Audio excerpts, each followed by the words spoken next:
Outro olhar. A apresentação Kleber Benvenu.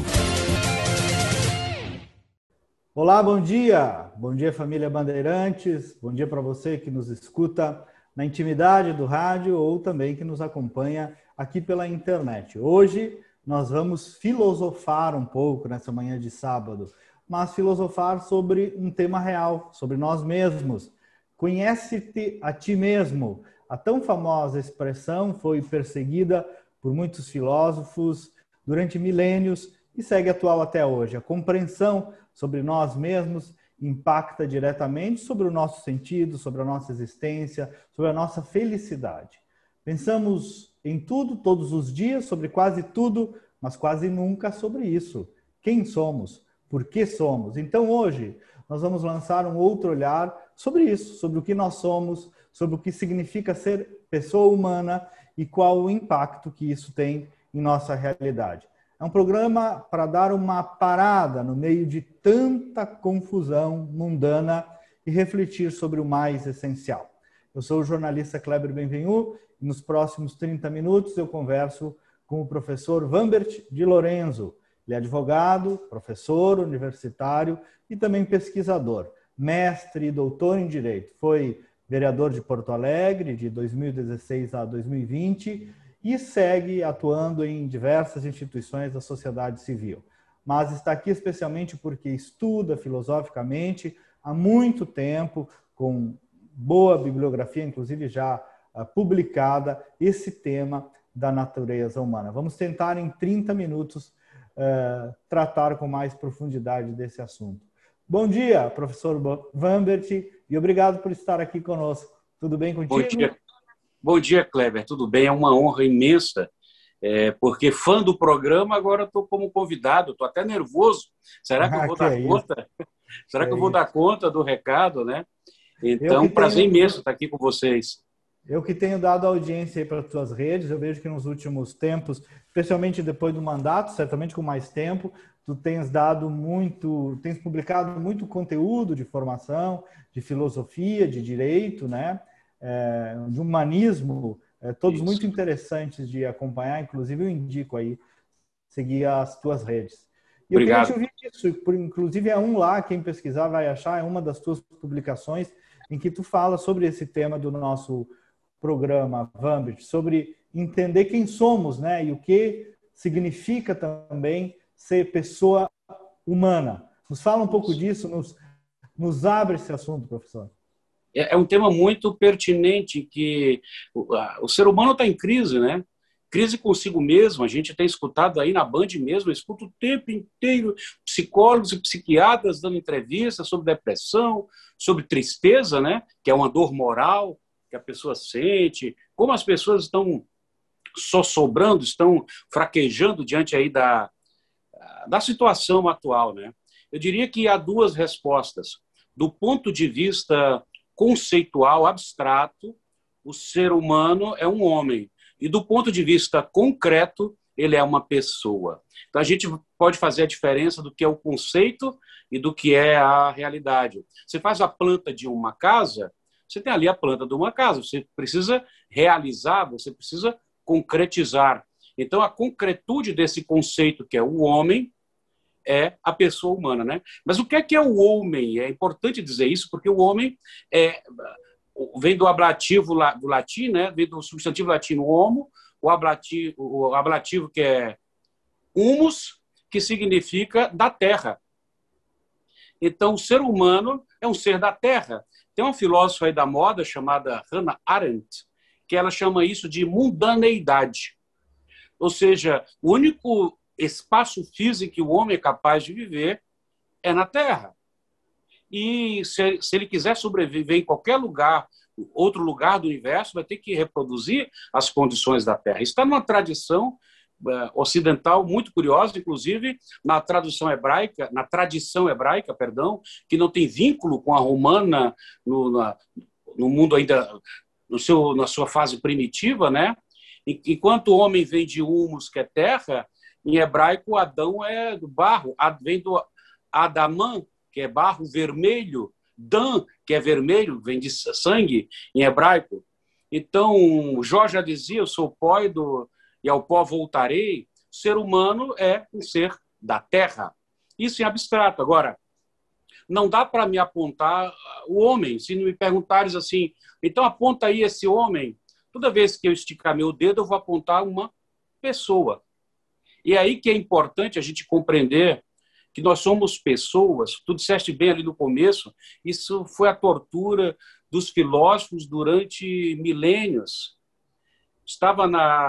Essa frase estava no portal, né, do templo de Delfos, templo de Apolo, em que se perguntava, conhece-te a ti mesmo, era o desafio. E foi a tortura de muitos filósofos. Claro, para o nosso ouvinte se situar, tem um ramo da filosofia que se preocupa com isso, que é chamada antropologia filosófica, que é, digamos assim, o campo que nós vamos aqui tentar falar de uma forma muito didática, né, tranquila e simples, mas vamos estar circulando nesse campo aí da antropologia filosófica. A filosofia tenta responder o que é o homem. Essa resposta ela pode ser especulativa. Por exemplo, o liberalismo deu uma resposta especulativa. Por que especulativa? Porque não tem fundamento com a realidade, que é reduzir o homem à sua individualidade. O ser humano é um indivíduo? Sim, porque ele é material. Então, a matéria existe no indivíduo. O ouvinte não está vendo, mas quem está nas redes sociais está vendo. Isso aqui é uma caneca. Isso aqui é um indivíduo. Então, a matéria caneca, isso é metafísica clássica, tá? Só existe no indivíduo. Então, todo ser material ele é necessariamente individual. Mas o ser humano não é só isso. Então, nós temos uma antropologia, digamos assim, de base do liberalismo, que é o individualismo. Já temos uma outra oposta, que é o do socialismo, que nega a individualidade e que afirma o ser humano como um ser meramente social, abstrato, tanto que Marx falava em um homem novo.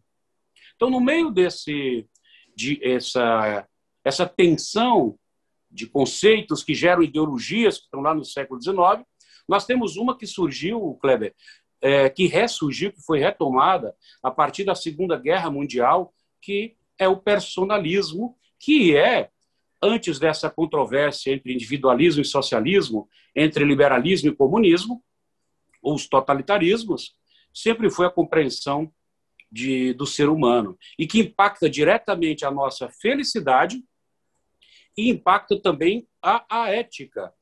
Porque toda ética, Kleber e queridos ouvintes, toda ética pressupõe uma antropologia, ou seja, uma visão de homem. Então, tu vais ter uma ética socialista que vai partir de uma visão de homem desprovido de individualidade. E tu vais ter uma ética liberal individualista que vai ser toda baseada numa visão de homem desprovido de sociabilidade. Então, a expressão pessoa humana, que alguns dizem que é pleonástica, que é redundante, ela, na verdade, ela é um conceito também, mas ela é um conceito que resulta de uma constatação sobre o ser humano. Ela não é uma ideia solta, ela é uma descoberta da realidade. Ela parte da realidade. E a primeira coisa, o homem é tanto individual quanto social. Eu sou um indivíduo, mas a minha realização passa pelos outros, pela felicidade. A minha felicidade. Tu está falando de duas, se bem eu entendi, de duas dimensões complementares. Exatamente. Da dimensão individual e da dimensão social, da sociabilidade. Perfeito, há uma complementaridade. São concorrentes, são complementares, nem exclusivas. Não. E numa proposição simples que o teu ouvinte vai entender, é que a felicidade é minha. Eu não posso ser feliz por ti, nem por ninguém. Mas como ser humano, eu sou um animal social, eu sou um animal gregário, e a minha felicidade, ela vem das minhas relações comunitárias. Inclusive a ideia de pessoa que eu vou chegar lá. E a gente pode conversar um outro dia sobre isso, sobre a felicidade, né? Porque nós temos aí vários modelos, definições filosóficas de felicidade em três grandes campos, que é o hedonismo, o estoicismo e o daimonismo, que é a ideia de pessoa humana. Então, existe um modelo de felicidade que decorre, portanto, desse conceito de pessoa. Agora, vamos tentar entender de onde advém esse conceito. Eu quero recomendar um filme muito interessante, Augusto, o Primeiro Imperador. Esse filme é interessante porque ele passa o Augusto morrendo, ele sendo moribundo, né, ali se despedindo dos seus e com flashbacks da sua vida. E, no momento, colocam no rosto dele uma máscara. Essa máscara é persona, é a persona. Daí vem personagem, que é um substantivo feminino, a personagem, que era a máscara que os antigos clássicos usavam no teatro, porque não faziam, as mulheres não eram atrizes, então os homens, para fazer papel feminino, usavam máscara. Essa expressão persona já é uma tradução da expressão grega prosopon, daí vem prosopopeia. Então, pessoa, para começar, é um papel que eu exerço nessa vida e nesse mundo. E que o homem contemporâneo, ele acha que pode ser dividido. O homem contemporâneo é um esquizofrênico. Isso impacta diretamente a vida dele. Ele acha que de manhã pode ser uma coisa, quando está na TV ele é outra, quando está na profissão é outra, quando ele é um pai de família é outro, quando, na verdade, Jacques Maritain, quando fala sobre a pessoa humana, fala que ele é um ser integral. Então, quem está falando contigo agora é o Vambert, que é professor, que é advogado, que é político, que é cristão, que é pai. Eu não estou falando aqui como exercendo um único papel, digamos assim. Quando eu me acredito como pessoa, o papel que eu estou exercendo é o papel de Vambert. Por que eu recomendei esse filme, Kleber? Porque uma das cenas interessantíssimas é que Otávio Augusto diz assim: essa é a última cena do grande ato que foi a minha vida. Aplaudam, por favor. E aí, enquanto estão aplaudindo, vendo morrer, alguém coloca uma persona no rosto dele, uma máscara. Que personagem era essa? A dele próprio. Desse ser humano integral. Não eram outras máscaras. Eu me lembro que tinha um presidente que dizia que nunca antes na história desse país, e que ele fazia besteira porque eu fazia enquanto presidente. O enredo do filme é que ele foi um pai terrivelmente duro com a filha. E ele não se desculpa na hora da morte, dizendo assim: olha, desculpa, filha, ali não era o pai, era o imperador. Só um esquizofrênico consegue ser dois, ter duas personalidades. Ele era uma só. Então ele não se desculpa. Ele diz: eu sou Otávio Augusto, eu sou um só. Eu não consigo ser muitos. Então, essa é a primeira coisa. O personalismo nos diz: tu és um ser humano e, portanto, és um ser integral. Tu não pode ser mais de um. Bom, então, essa ideia sobre o ser humano começa em Aristóteles, quando ele diz que nós somos animais políticos, animais racionais. Ele nos coloca no gênero próximo, animal, mas já nos separa com a diferença específica, né, que somos animais racionais. Então, em tudo nós somos animais, em tudo, mas em nada um animal é um ser humano. Então, não há comparativo. Nós podemos nos comparar aos animais, sim, porque é o nosso gênero próximo, mas nenhum outro animal pode se comparar ao ser humano, em razão da nossa diferença específica. Qual é a diferença específica? Porque esse é uma tensão discreta da atualidade, né? Essa igualização do ser humano com os animais, muitas vezes, né? E inclusive uma reação bastante adversa e apaixonada de quando alguém tenta contrapor, né? Não, gente é gente, sim, bicho é bicho, né? O que difere, Vambert, além do que é aparente, evidentemente, filosoficamente falando? Tem um filósofo atual chamado Jacques Derrida, que tem um livro estarrecedor, O Animal que Logo Sou. Eu não sei que chá ele tomou quando escreveu o livro, mas ele diz que encontra um gato e ele passa a ter uma interação com o gato, se identifica com o gato como um igual e descobre que o gato é uma pessoa.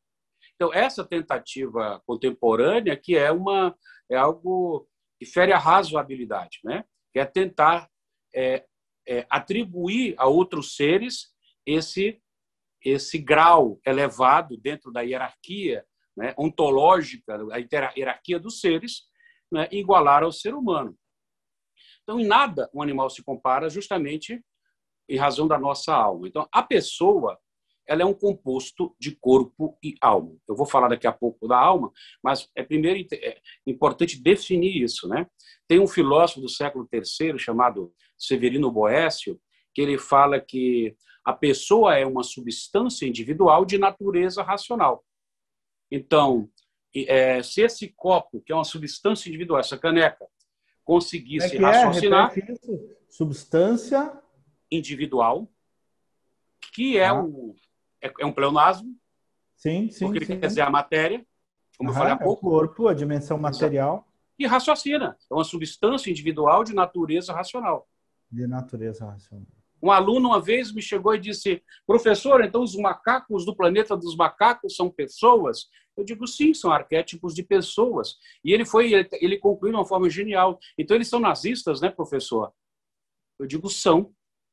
Justamente porque estão num mundo em que existem dois tipos de pessoas, que são as pessoas humanas e as pessoas, vou chamar aqui de símias, que são os macacos, mas um tipo de pessoa eles tentam despersonalizar. Todo o enredo dessa história do planeta dos macacos é isso. E a percepção desse meu aluno foi genial, eu nunca esqueci. Quando ele disse, eles são nazistas, né, professor? Eu disse, eu estou na frente de um gênio. É mesmo. Por quê? O que é que o nazismo fez nos campos de concentração?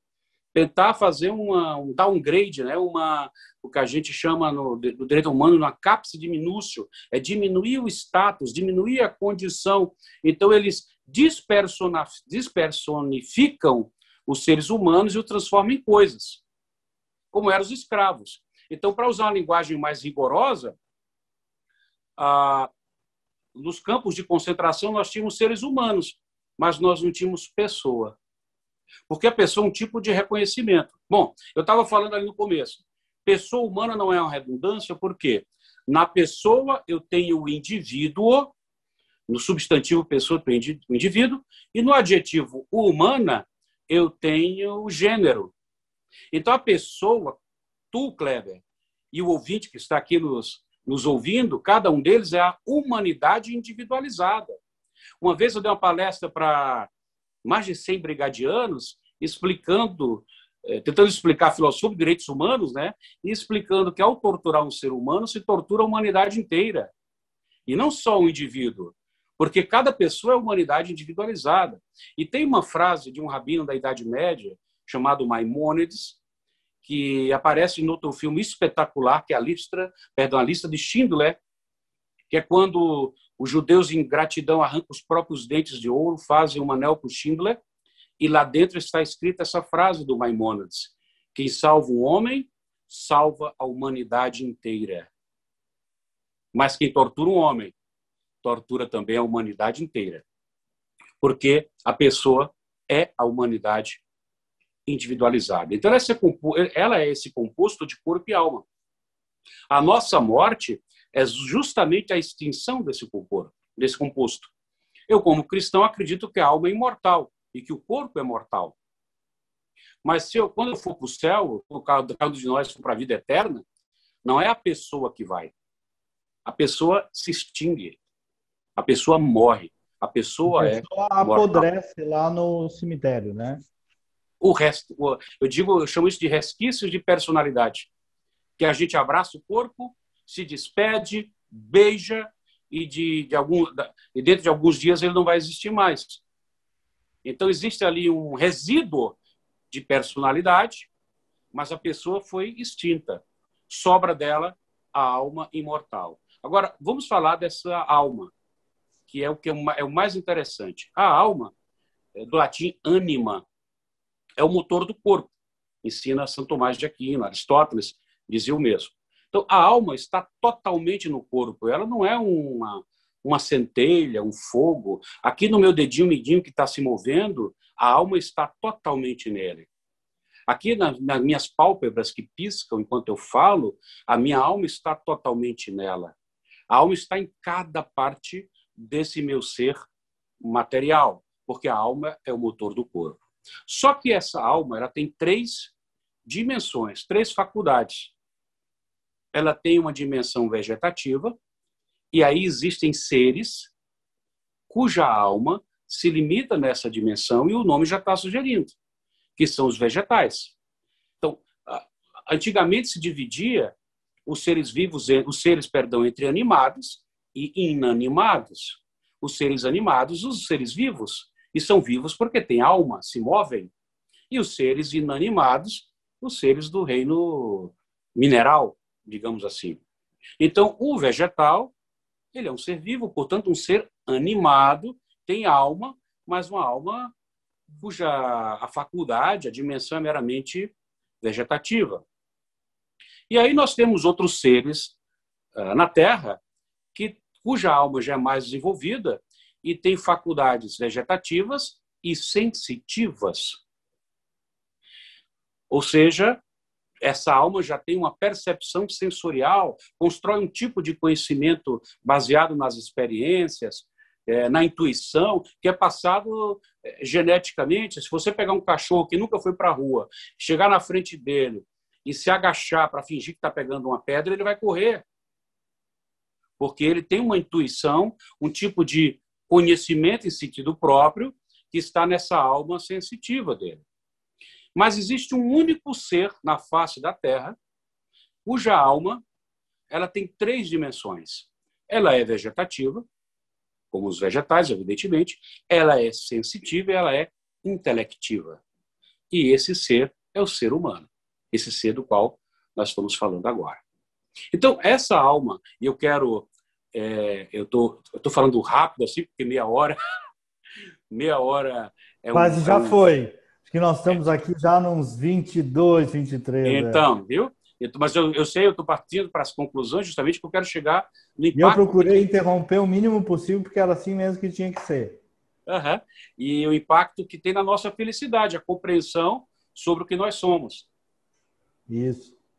Robert Spemann é um filósofo alemão atual, ele chama isso de autoobjetivação. Isso, para que importa conhecer tudo isso, né? Que normalmente aquelas perguntas de aula de filosofia... E queco, né? E queco. O que eu tenho a ver com isso? O que importa saber isso, né? Exatamente. É um jeito de encaminhar tem mesmo. Tudo a ver com a tua felicidade, tia. Por quê? Essa alma intelectiva ela é uma alma espiritual. São Paulo dizia que a gente é corpo, alma e espírito. Na verdade, a gente é corpo e alma, e o espírito é uma dimensão da alma. Então, o que é o espírito? Que só o ser humano tem essa alma espiritual. É a capacidade dessa alma se alargar, ir para fora do corpo, ir para trás, lembrando do passado, ir para frente, projetando, sonhando, empreendimento. Todo empreendimento nasce na alma. Todo empreendimento, todo sonho nasce na alma. Um quadro, ele nasce na alma. Uma escultura nasce numa alma, porque ele projeta a ideia e tenta concretizar. Então, até um ateu tem alma espiritual. Quer dizer que até um ateu ele é religioso sem saber. Isso é o Viktor Frankl que diz, numa obra dele chamada O Deus Escondido, porque ele diz assim, quando o ser humano tem consciência moral, ele acredita em Deus, só não sabe disso. Porque a consciência moral é o pseudônimo de Deus. Tem uma obra do Viktor Frankl só sobre isso. Então, quando um ateu diz assim, eu não acredito em Deus, mas eu tenho consciência moral, e a resposta é, tu acredita em Deus, só não sabe disso. Porque esse é o apelido dele. E um ateu ele tem espiritualidade, porque não se confunde com religiosidade. Para se ter religiosidade, tem que se ter espiritualidade. Mas a espiritualidade, nem sempre a pessoa se serve para ir para a religião. Mas pode ir para a poesia, pode ir para a estética. Um homem que se emociona com a música bonita, que se emociona ao ver um quadro, ele é um homem espiritual. Ele pode não ter usado a espiritualidade dele como uma ferramenta religiosa para se aproximar de Deus, mas ele é um homem espiritual, ele é uma faculdade humana. E eu sei que a gente está indo para a conclusão, mas tem uma frase do Viktor Frankl que é extraordinária, porque no dia do aniversário da mulher dele, ele estava no campo de concentração, está naquele livro dele, A Busca do Sentido, ele lembra que a mulher está morta. É uma frase linda, porque ele diz assim... Esse livro é fantástico. É fantástico. E ele diz assim, foi naquele dia que eu descobri que o amor não tem nenhuma relação com a matéria. Está aí está no feed do meu Instagram. No Dia dos Pais do ano passado, eu recitei um poema que eu fiz ele dormindo. Eu compus dormindo, Kleber. Eu sonhei com meu pai e eu me lembro que a barba dele ardia no meu rosto. Ele morreu já faz muito tempo e eu não conseguia. Eu percebi que era sonho. Eu lutava para não acordar e, para minha tristeza, eu acordei. Aí eu imediatamente tentei dormir de novo para ver se eu sonhava de novo com ele. Não consegui, mas eu compus um poema para ele dormindo. Eu recitei esse poema aí no Instagram porque para mim é muito marcante. Aí eu acordei e passei o soneto para o papel.